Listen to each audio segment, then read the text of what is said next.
Hello, मैं रश्मि और आप देख रहे हैं नेशन नेक्स्ट।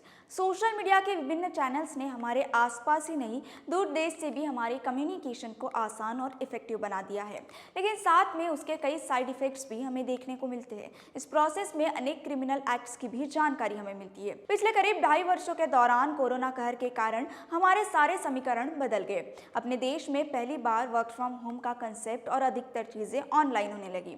इसका नाजायज फायदा क्रिमिनल्स भी उठाने लगे। अब हालात यह है कि ऑनलाइन ट्रांजैक्शन करने में लोग डरते हैं और एक्स्ट्रा प्रिकॉशन लेना पड़ता है, और कई बार तो आपसी या नजदीक के लोग ही अपनों को चूना लगाने का काम करते पाए जाते हैं। ऐसा ही एक मामला नागपुर में सामने आया है। अगर आप ये वीडियो फेसबुक पर देख रहे हैं तो हमारे फेसबुक पेज को लाइक कीजिए, यूट्यूब पे देख रहे हैं तो हमारे चैनल को सब्सक्राइब करिए, बेल आइकन पर क्लिक करिए ताकि जब भी हम कोई नया वीडियो अपलोड करें तो उसका नोटिफिकेशन आपको सबसे पहले मिले।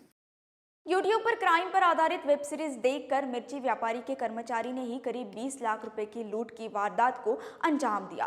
पुलिस की पूछताछ और सीसीटीवी कैमरास ने उसकी पोल खोल दी। क्राइम ब्रांच के यूनिट 5 ने यह गुत्थी सुलझाकर सिद्धार्थ पुरुषोत्तम रामटे के नाम के आरोपी को गिरफ्तार कर 19.76 लाख रुपए बरामद भी कर लिया। सिद्धार्थ ने अपनी इकोनॉमिक कंडीशन ठीक करने के लिए जालसाजी का यह प्लान बनाया और बुधवार 27 जुलाई को दोपहर इसे अंजाम भी दे डाला।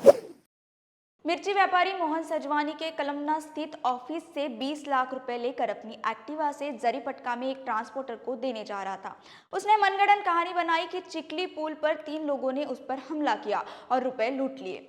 घटनास्थल का मुआयना करने और पूछताछ में सिद्धार्थ द्वारा दी गई जानकारी से ही पुलिस को लूट की इस घटना पर संदेह हुआ।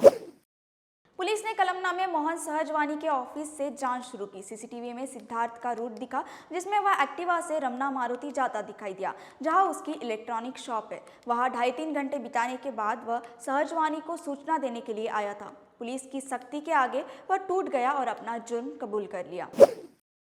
इस बात का खुलासा हुआ कि सिद्धार्थ ने इलेक्ट्रॉनिक प्रोडक्ट्स की एजेंसी ली थी। लॉकडाउन में काम ठप होने की वजह से वह तंगी में चल रहा था।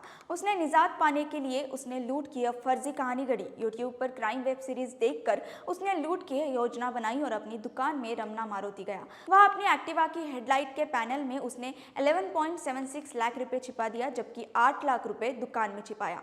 फिर चिकली पुल पर रुपए लूटने की कहानी बनाकर सबको बेवकूफ बनाने की असफल कोशिश की।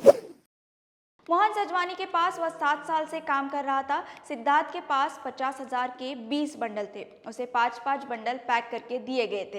एक्टिवा की हेडलाइट खोलकर उसके पैनल में रुपए रखने की टेक्निक को उसने पहले ही समझ लिया था। उसने जिस तरह से नोटों के बंडल हेडलाइट में छुपाए थे, उसे देखकर एक पल के लिए तो पुलिस भी चकरा गई।